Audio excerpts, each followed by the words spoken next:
Olá, alunos. Vamos realizar a correção da atividade realizada essa semana.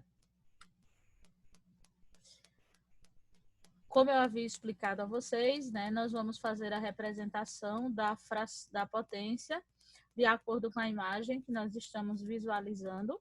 Se essa imagem é uma figura plana, como essa que nós estamos vendo aqui, da letra A até a letra C, essa figura representa uma potência ao quadrado. Por quê? Porque nós vamos analisar duas dimensões da figura, que é a altura e o comprimento, ou seja, a coluna e a linha, certo? Então, são duas dimensões.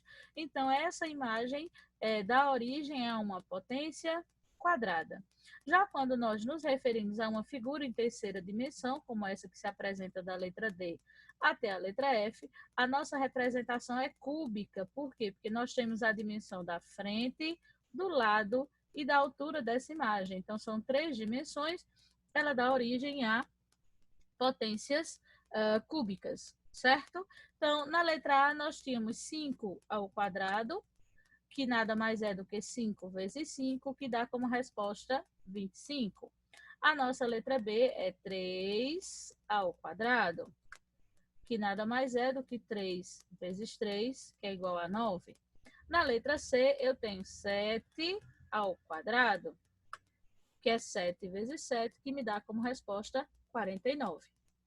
Na letra D, nós temos aí a imagem cúbica, Nós temos 3 ao cubo, que para resolver a gente faz 3 vezes 3, que são 9, vezes 3, que são 27. Lembre-se que a base é o número que se repete e a potência é a quantidade de vezes que você vai repetir. Vamos ver aqui o 4. 4 ao cubo seria 4, 3 vezes, certo? 4 vezes 4 são 16. 16 vezes 4 é 64. E na letra F, nós temos 5 também ao cubo, 5 na frente, 5 no lado e 5 na altura. 5 vezes 5 são 25. 25 vezes 5 dá 125. Eu espero que vocês tenham conseguido responder essa primeira questão que nós vamos da nossa atividade de revisão sobre potência. E agora, será que conseguiram responder esse probleminha? Nós já trabalhamos várias vezes com esses tipos de problema que são resolvidos através de uma potência, Eu já expliquei a vocês como a gente identifica isso, certo? Que esses trabalhos aí, certo? São dentro do texto vai aparecer um número se repetindo várias vezes, esse número vai ser a nossa base, e a quantidade de vezes que ele se repete é o nosso expoente. Então, aqui eu já coloquei em vermelho para chamar a atenção de vocês. A gente tem aí numa garagem há 4 carros, cada carro com 4 rodas, e em cada roda tem 4 parafusos. Então, qual é o número que se repete várias vezes? É o nosso número 4. Então, ele vai ser a nossa base. E quantas vezes ele apareceu no texto? Ele apareceu 3 vezes no texto. Então, a representação de potência dele seria assim, 4 ao cubo, certo? E aí eu vou fazer ele 3 vezes, o número 4, 3 vezes. 4 vezes 4 são 16. 16 vezes 4, 64. Lembre-se que todo problema faz uma pergunta e toda pergunta precisa de uma resposta. Eu perguntei qual o total de parafusos de todas as rodas desses automóveis. O total de parafuso de todas as rodas desse automóvel é 64. Certo? Espero que vocês tenham acertado esse resultado. E agora, nós vamos para a atividade que é o fechamento do nosso trabalho. Será que vocês conseguiram aí acertar esses cálculos? Vamos aí bem devagarinho, vamos resolver parte por parte, tá certo? Para que você, se você cometeu algum erro, você possa voltar, identificar onde foi que você errou, certo? Porque, como eu disse a vocês, quando nós estávamos trabalhando a explicação, eu prefiro que vocês errem fazendo, porque a partir do momento que você comete um erro, mas que você tentou fazer, quando você vier assistir a minha correção, você vai ver, poxa, foi nesse ponto que eu errei, tá? E aí você já vai ver o que errou e não erra mais, certo? O que não dá certo é a gente realmente não realizar, dizer que é muito difícil e não tentar fazer, tá? Então, a gente tem sempre que estar tentando fazer. Então, vamos lá. Para começo de conversa, né?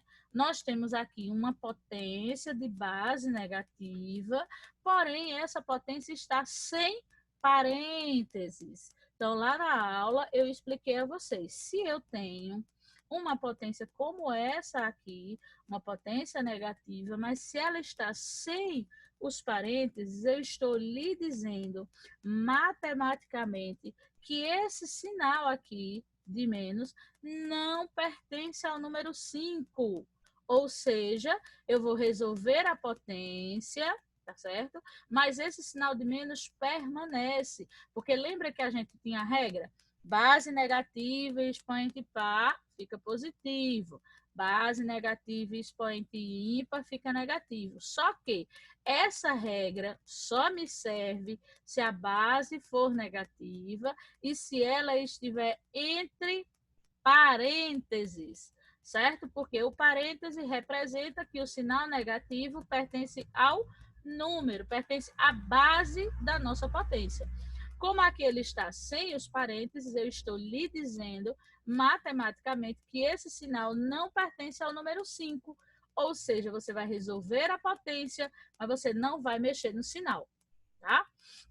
Mais um, e aqui 74 elevado a zero. Todo e qualquer número elevado a zero é igual a 1. Foi assim que ficou? 5 ao quadrado é 25, como eu não posso alterar o sinal de menos permanece, mais 1. E 74 elevado a zero representa 1. Todo e qualquer número elevado a zero é igual a 1. Aqui eles são opostos, certo? Se eu tenho R$1 e perdi R$1, me sobram apenas os 25 negativos. Eu espero que vocês tenham conseguido acertar. Se vocês tiverem conseguido acertar essa questão, eu vou ficar extremamente feliz. Vamos para a nossa segunda letra B. Aqui temos outro modelo do que eu acabei de explicar. Uma base de parênteses. Então, aqui eu estou lhe dizendo que essa regra pertence a número 8. E nós temos a regra de alimentar, certo? E a regra diz que esse resultado vai ficar positivo, certo? Eu tenho 8 ao quadrado, que é 8 vezes 8, que é 64. Menos 2, e aqui eu faço o jogo pessoal. Menos, mais, certo? O que foi aqui? Eu fiz, os meus são positivos, eu vou tirar o negativo, que é mais fácil. Você pode fazer de uma vez? Eu faço devagarinho para que todo mundo consiga entender o que a gente está fazendo. 64 mais 1 são 65. Dos 65 a gente tira 2, me sobra 63. Ok, pessoal? Esse é o resultado da nossa letra B de bola. Vamos à nossa letra C? Nessa letra C nós temos aí vários conceitos que foram trabalhados e vamos ver se vocês lembraram e conseguiram realizar todos eles, tá certo?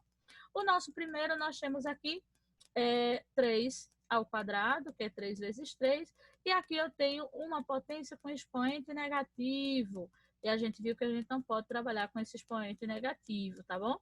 Eu preciso transformá-lo no expoente positivo. A regra nos diz que primeiro a gente transforma esse número numa fração, vamos ver como é que fica? Olha só. 3 ao quadrado é 3 vezes 3, que são 9.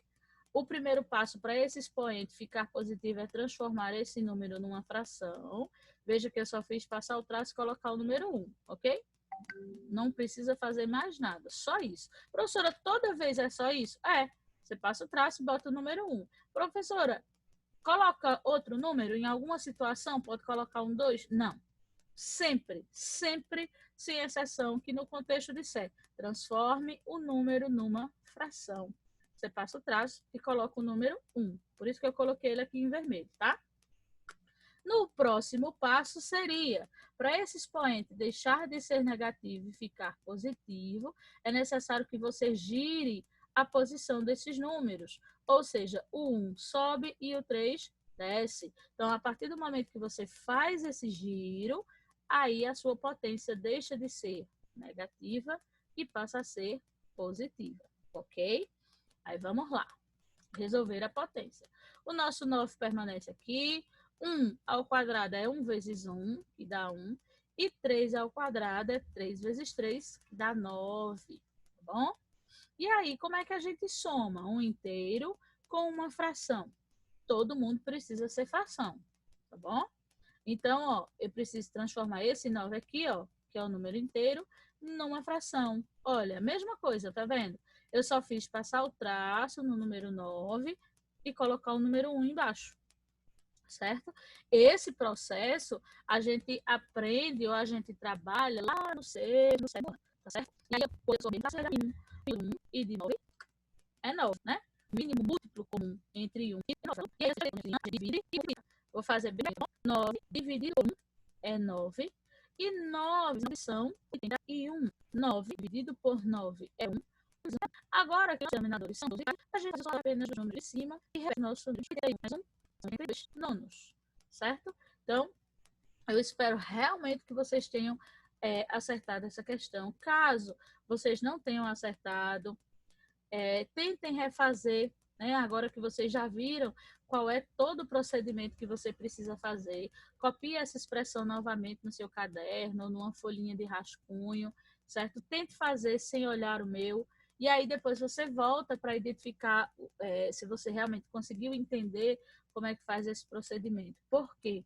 Porque a gente precisa exercitar, gente. A gente só vai conseguir aprender a fazer fazendo. Matemática não tem outra forma de aprendizagem, né? A gente precisa ir treinando, a gente precisa exercitar, porque esse exercício vai trabalhando o nosso cérebro. Ainda temos mais um aí? Vamos lá? Aqui a gente tem, ó, a gente começa com aquela expressão, todo e qualquer número elevado a zero. Nós temos aqui, ó, um jogo de sinal para fazer e aqui uma potência, tá certo? Então, por isso que eu não coloquei a setinha aqui no jogo de sinal, porque eu não vou começar por ele. Eu preciso primeiro resolver a minha potência. Vamos lá? Todo e qualquer número elevado a zero é igual a 1. Menos com menos é mais 1.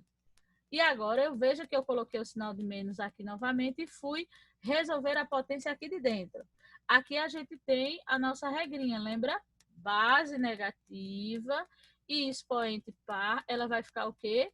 Positiva. E aí eu vou resolver a minha potência. Quanto é 1 ao quadrado? 1 vezes 1 é 1.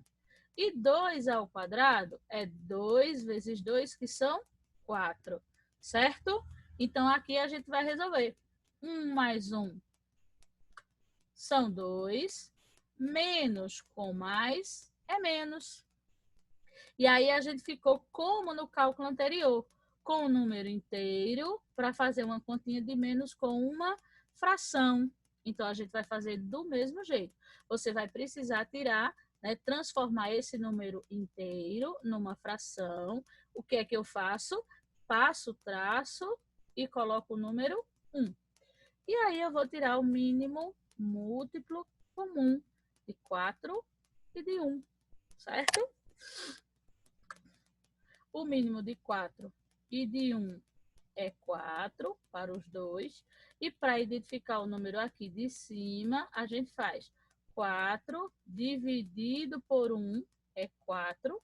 E 4 vezes 2 são 8. 4 dividido por 4 dá 1. 1 vezes 1, certo? Agora, a gente faz a parte de cima. 8 menos 1 é 7 quartos. Ok, pessoal? Eu espero realmente que vocês tenham conseguido acertar alguma dessas questões de terceiro quesito, mesmo que você não tenha conseguido acertar tudo, mas que você tenha conseguido acertar alguns desses detalhes, desses cálculos, que vai provar que realmente você conseguiu entender e lembrar de algumas das regras que a gente viu nas aulas anteriores. Vamos para o nosso último problema? Ver se você realmente conseguiu fazer a leitura correta, você conseguiu fazer a interpretação correta.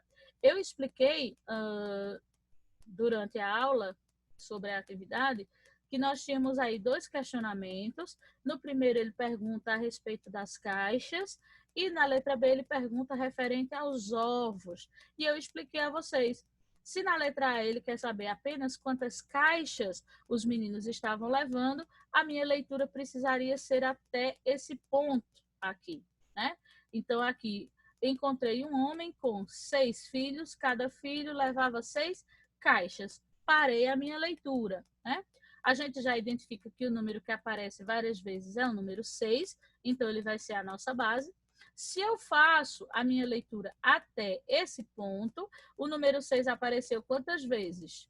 2. Então, a representação das caixas seria 6 ao quadrado, certo?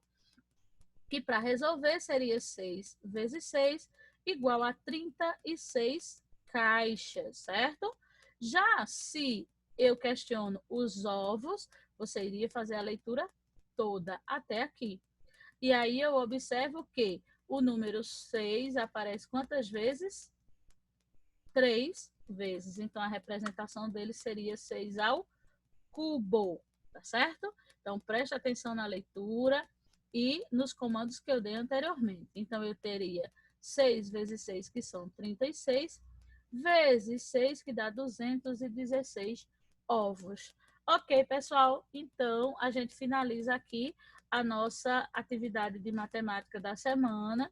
Eu espero que vocês continuem aí focados nos estudos de vocês e a gente se vê semana que vem.